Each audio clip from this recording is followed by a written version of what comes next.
Well, morning everybody. It's Saturday, the 19th of October 2024, and we're heading off on another little Porsche Club Gb drive out.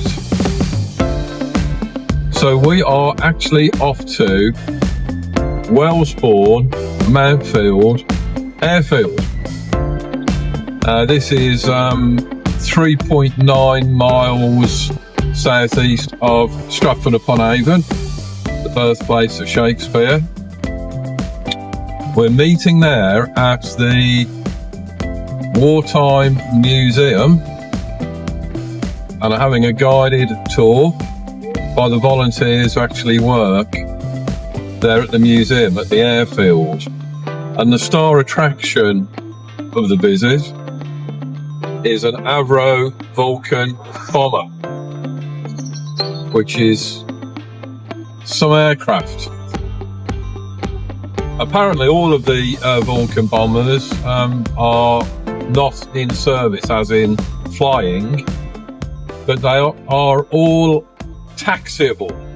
That's the expression, taxiable, which means they can whip down a runway and back, obviously firing up the huge engines, basically keep them ticking over. But they're not allowed to fly. I'm not too sure what the reason for that is, but anyway. And on one such taxiable event in 2022, the bomber that we're seeing today did a run down the runway and overshot due to a faulty airspeed indicator. So it's only overshot by 2 seconds apparently, and in that 2 seconds it's gone off the end of the runway across some mud, there's a field or some rough ground, and it stopped just short of the main road into Stratford-upon-Avon. And I'm absolutely sure the pilot would have been yes, I won't even go there. I'm really looking forward to it, so stick with me, stay tuned, and we'll have a little bit more later. Hope you enjoyed the video, and thanks very much for watching.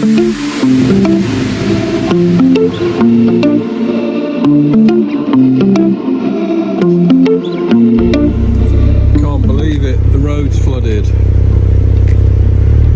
Field and the road.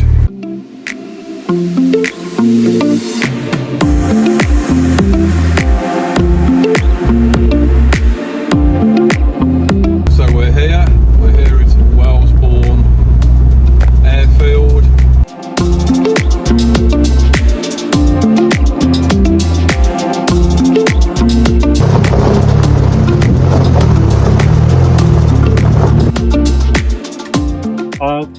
A privilege for you, to be here with us. There's the aircraft in question, XM655. Just a very, very brief background. So this is the youngest surviving Avro Vulcan. She's the last of 2 live jets. Live meaning the aircraft is able to power up and taxi. Okay, all systems are functioning for that. She's number 50 Squadron. 50 Squadron was the very last unit with the Royal Air Force to fly the Vulcan. So tick box there. Okay, she's powered by, so a little bit of tidbit for you guys with your Porsches. She's powered by 4 Olympus 301 engines. Each one is generating 20,000 pounds of thrust. Let's relate that to your car. Horsepower on a Porsche is roughly what? 400. 400 horsepower, yeah? Happy with that, everybody? Yeah. 400 horsepower. Each engine delivers 52,000 horsepower times 4. When you think that the engines on board Titanic, which sank in 1912, 3 of those were 50,000 horsepower each. Wow. She has 4 engines of a slightly higher rating. Wow. Okay? Ooh. The Vulcan was the fastest aircraft from 0 to 40,000 feet anywhere. There was only one aircraft which could match that, and that was the British Lightning. Okay, so let's look at a few other things. Crewing on board, typically 5, occasionally 7. Standard non-nuclear power loadout was 21 1,000-pound bombs, and that's what was used during the Falklands campaign. Okay, she's carrying nearly 40 tons of fuel. Okay, so how much to fill your Porsche? Approximate 100 quid. Okay, fill the Vulcan up now, 87,000 pounds. Okay, so don't complain next time you fill your tank. Okay, so from zero from 0 to 60 mile an hour in a Porsche is roughly what? Approximate 4 seconds. Okay, the aircraft fully loaded will weigh up to 100 tons. She will match that, just under 4 seconds, from 0 to 60 mile an hour. Okay? Right, okay. Enough about that for the second.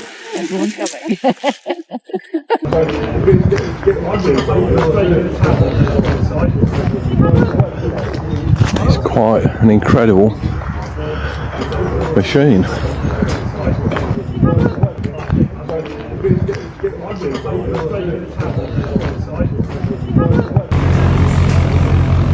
And here she is from the rear, the XM655 Avro Vulcan Bomber in all her glory. That is one phenomenal aircraft.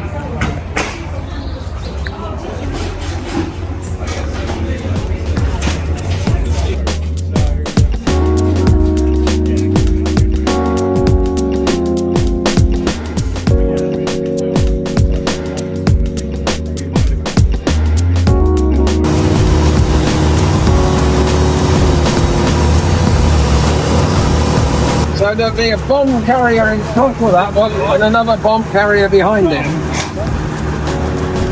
Feel free to go underneath.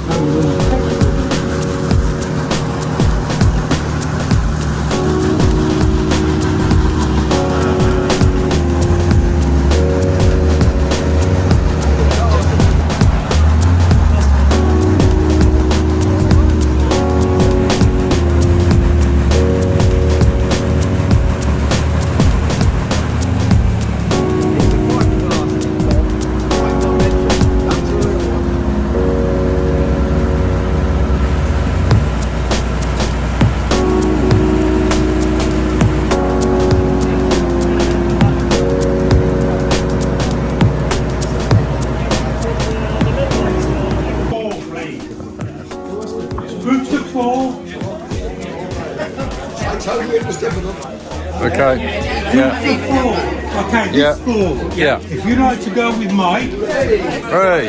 next group is 4. Yeah, I'll watch my head. Thank you, Mike. Thank you.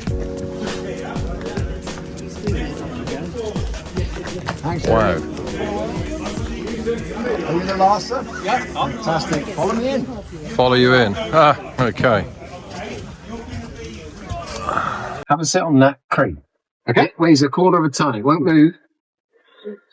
Wow, Mind your back in the ladder stages, so I'm only worried about you hitting this seat.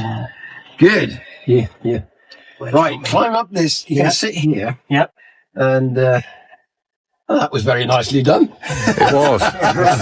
Well done, you. Amazing. Welcome aboard the Avro Vulcan B2. Jeez. This was the third last one to be manufactured. So she was produced in 64 and been here since 84. So she's been with us twice as long as she served with the RAF. Wow. So, yeah, come November, she'll be 60 years old. And as I was saying, she still starts up and taxis under her own power.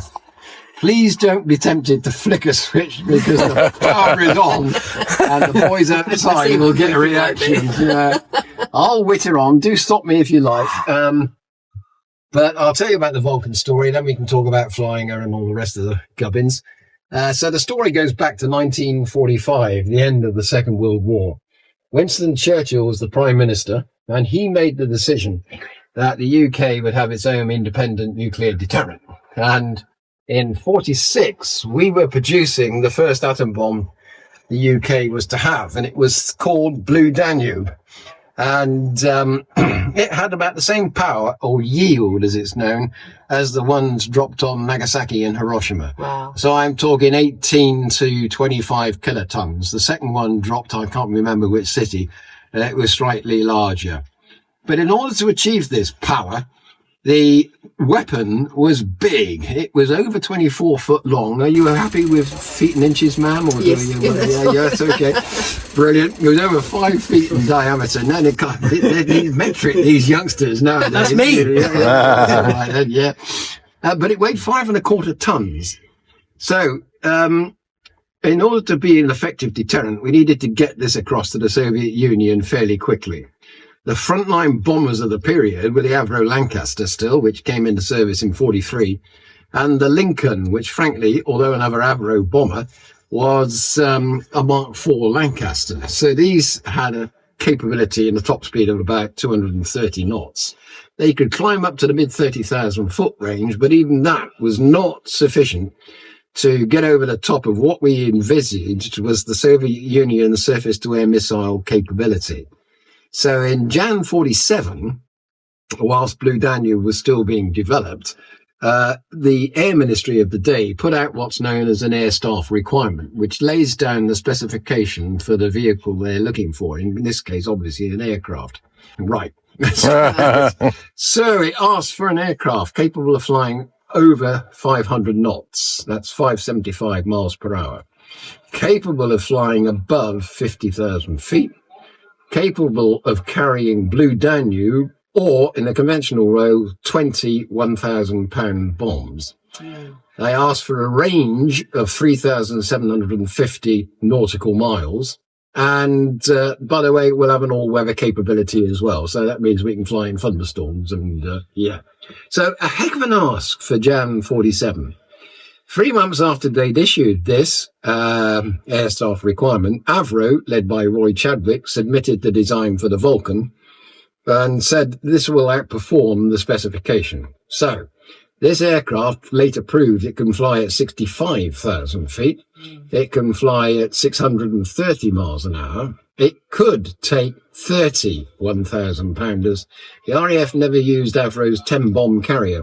We always used the 7-bomb carrier because it's a balance of payload against aircraft range. If we'd have gone for the 10-bomb carrier on those Falkland Islands missions, we wouldn't have had enough Victor tanker aircraft to refuel her. I digress. So a crew of 5 takes her to war. The gentleman here is the nav radar. You've got a mapping radar in front of you because all the rear crew face backwards. Yep. And that mapping radar can see 240 nautical miles from 40,000 feet. In front of it is a little white joystick, which happens to be connected to the autopilot electronically. So you can make heading corrections as we come in towards the target.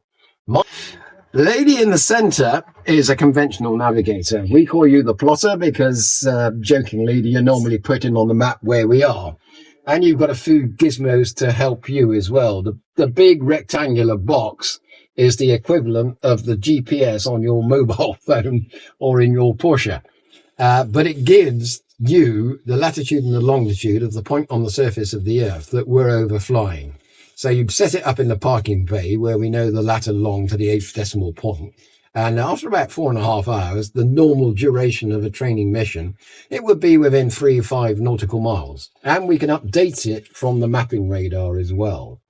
I should have added, to the right of the mapping radar with the tubes coming out the top of it is a computer, an analog computer. That is also programmed with the target. And as she's a high altitude bomber in the early days anyway, as we come into the point of release, it opens the bomb doors automatically and releases the weapon with the correct forward throw for the target, bearing in mind the altitude we're flying at and the airspeed, which it knows. The clever bit is to the left of the big rectangular box with the two gauges. That's a Doppler radar. And that gives the plotter instantly the effect the wind is having on the airframe in terms of drift and the effect on our ground speed. This, gentlemen, is the air electronic offset. You've got control of the enormous electrical output. You are also the defense of the aircraft. You have an orange screen. It's known as red steer. It's a back-facing radar. It looks behind us for a distance of about 30 nautical miles. What would an airplane look like on that screen? A dot. A dot, yeah. And the missile? That's the missile, a small dot. A smaller dot. Yeah, Right. And he'd hear these in his headphones, right. And he'd recognise what kind of, you'd probably recognise what the aircraft is. There would, in those days, it was going to be a MiG-21, MiG-23, MiG-25. No, not 25, they hadn't got those. Or you've got a Sukhoi. Now, we were all trained in recognising the missiles that they were armed with. So you could generally tell if it was going to be a radar or infrared. Well, we're just listening to Yeah. All right. Yeah. The missile locks onto you. The tone of it in search mode is sort of ping, ping, ping, and then it locks on and goes, and you can recognise what that is. The two pilots are sitting on early Martin Baker ejection seats. Now, these are gun seats, not like the modern rocket seat, which is slightly kinder to the back. These are not kind to the back. If ejection is initiated, it instantly subjects the occupant to 18G, just like that. Inside this, that is the gun barrel, the silver thing, and there are 3 cartridges in there, about that size I've indicated, and they'll bung it to about 75 feet above the crippled airframe. It's a lifesaver. You black out above 9G normally, and even at high altitude, you've got an oxygen supply, and it is totally automated.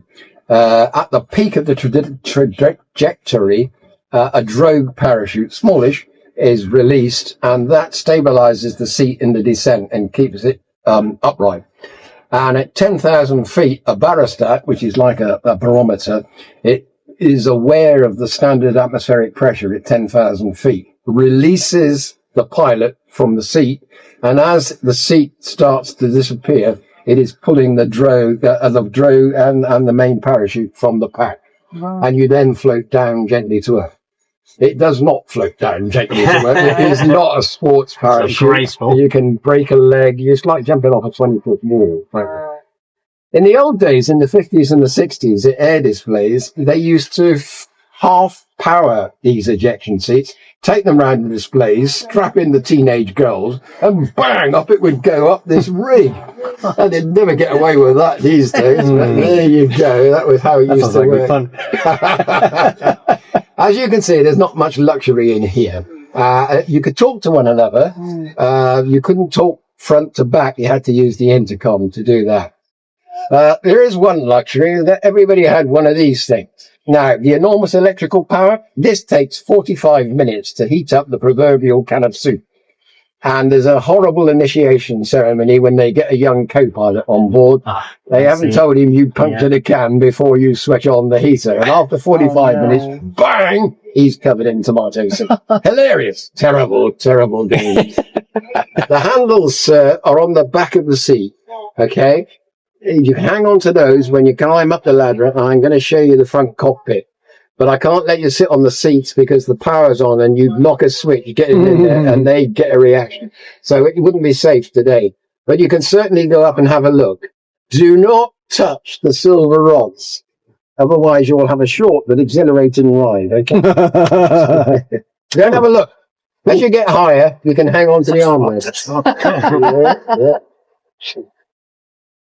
Yeah. Down here is the bomb aimer's position. Avro, the civil servants in the air ministry of the day, were worried that the technology wasn't going to work. So they told Avro to put in the bomb aimer's position straight out of the Lancaster. So here we are at 60,000 feet, looking through cloud for a target. Oh my God. This is never going to work. And it never was used for the purpose it was designed. So that's well, it's not a waste of space, because in the Falklands conflict, on those missions, which were 15 hours, 45 minutes long, that was the quickest one, and there were 7 of them, we put a third pilot here, and he did the air-to-air refueling. I've never done air-to-air refueling, even though I was on these things for years. It was a skill we'd let fall, drop, because... Ladies and gentlemen, this is your friendly 3-minute warning. Your friendly 3-minute warning.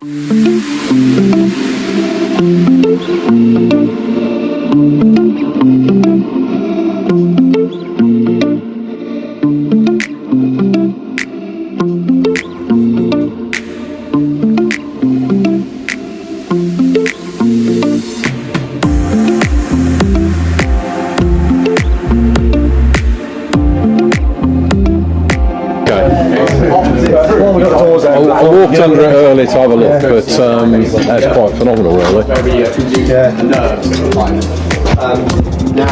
So, how many bolts hold it in? How many bolts hold the engine in? Yeah. Well, the way you said that, it's either very few or an unbelievable huge quantity. I'll tell you, while you're underneath, it's 2.5 tons as well, while it's above your head at the moment. 2.5 tons, yeah. I'm going to go for a low number. I'm going to say like a dozen bolts or something. Still too high. Still too high, a dozen. Well, I know bolts can hold Closer, but it's still high. So we're down to what? 3 bolts hold that engine in. Yeah, that's one of them. It's 2 like that, and a smaller one.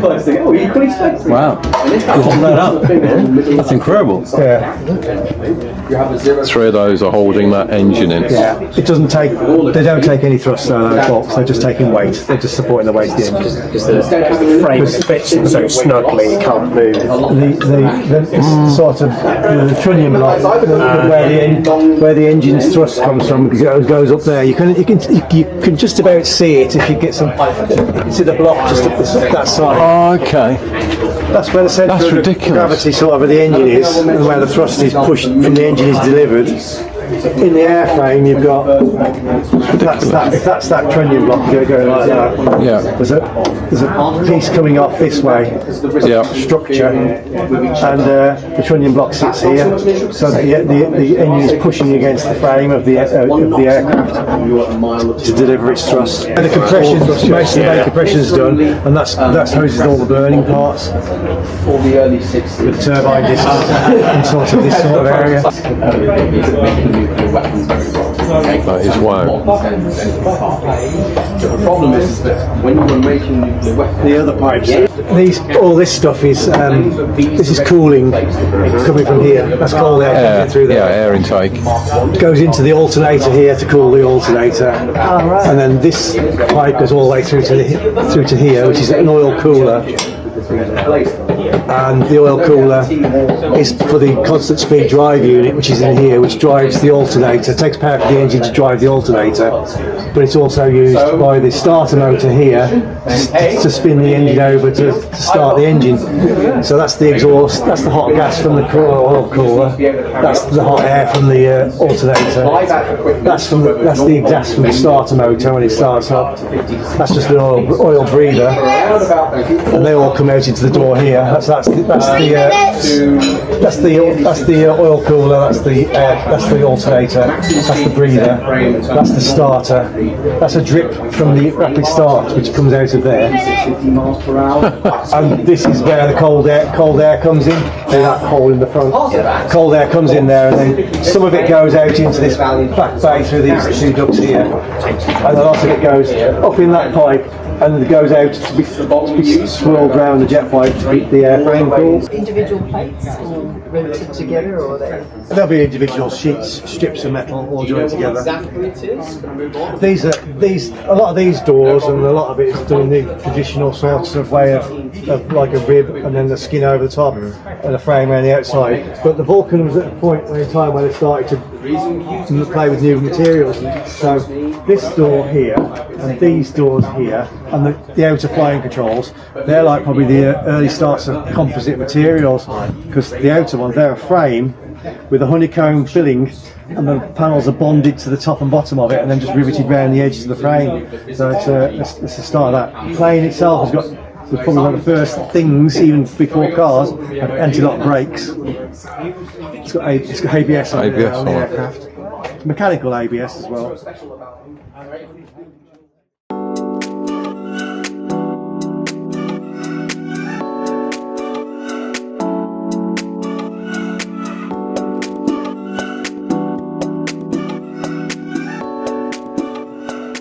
So the aircraft is at the end of its life. When it was in service, it was the main chunk that it was doing was taking a nuclear weapon or the threat of a nuclear weapon to Russia over here and then back, hopefully, without having to drop it, over and back, over and back. And when Mike, the guy who gave the cockpit tour, our boss, Wing Commander, when he was flying, he was sort of faking it over here to Kiev, and then he was flying around the Mach loop, having a laugh. You know, there's no sense that there's a threat. There's no sense that the Vulcan, shut off. The Vulcan could get about here, and then that's it. Depending on who you talk to, obviously, these people might be boasting about the range, but ultimately this is double the range of the Vulcan's sort of normal sort of operating situation. So whatever, say to a refuelling probe here. But the Victors, who were another part of the V-Force, were doing it all the time. Were doing it up until 96, doing it up to the second Gulf War, because the Victors were really good at it. And when it came to the refuelling, you see, there's all this glass of the cockpit under here, and the probe is on the top. Whereas the Vulcan, you're looking at down on it here. I'm willing to bet that you didn't see the probe when you were in the cockpit. It was like trying to put wet spaghetti up a cat's bottom. With a slightly more sense of urgency. With a slightly more sense of urgency, the truth. I don't know what reason they'd have for knowing anything about the analogy, but this concept, and you have to do it low. You have to do it at 20,000 feet or less. And so when you're doing it, you're in the weather, and so you're turbulence wobbling around. And these guys are flying the aircraft like a 747 with a yoke. I mean, as you've seen in the cockpit, you've got a joystick like a control column. So it's harder to control something with one hand. Whereas when you're calmly sort of using the yoke and the Victor, and with also the view, it's ridiculous. So what happened was they put one of the crew from the Victor they put on the Vulcan as the co-pilot to try and help them. 2 minutes. And 2 minutes. And then they gave this plan out at Ascension and said, "There you go, that's what we're going to do." Because Sir Michael Beetham, who was a Lancaster pilot in the Second World War. Oh yeah, that makes perfect sense. That's it. That's what they said. I imagine this crew of the pilot turning to the co-pilot and saying, "You get it, don't you? We get this." I'm sure. It's like a switch diagram. We're going to be blue. We're going to be blue 3. You know what's going to happen, don't you? We're going to be blue 3. And you go, right. No, okay, right. We're going to go. We're going to refuel the. Okay, right. My God. This is what happened. They chose 32.5 degrees across the runway instead of parallel, because parallel, if you miss with one, you miss with 21. And across the way, this is only a 0.5, half a second gap. So if you go at right angles, the half second gap could be as wide as the runway and you miss. And they this is bomb 1, hit the runway, put the runway out of action for any Argentinian fast jets. But more specifically, the exciting part for us was if you can take a museum piece, if you can take an aircraft that's just about to retire, if you can take a nuclear mid-range bomber that's designed to be anti-Russian all that way, and then actually drop a conventional weapon, look at the rest of Argentina that's vulnerable. Wow. So what they did then was the psychology of it meant that they withdrew all their fast jet squadrons apart from one from Argentina. So anytime we heard in the news about Argentina's fast jets fighting, kicking off with us, firing weapons at us, it was only ever that one squadron because of the role of the Vulcan. So yes, runway destroyed, fair enough.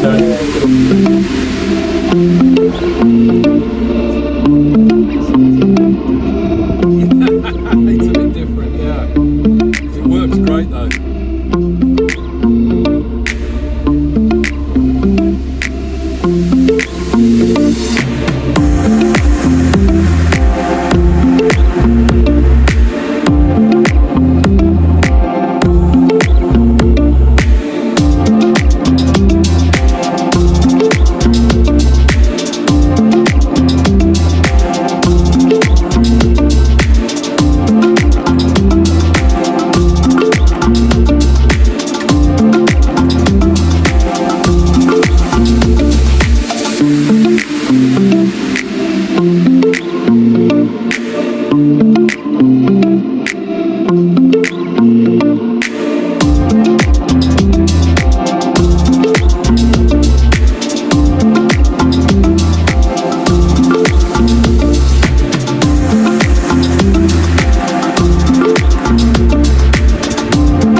Yeah, and P54 was sent off to Jeremy Beadle. Fine.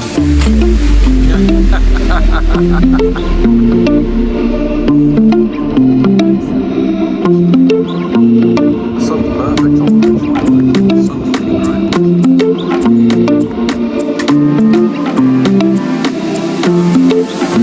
great.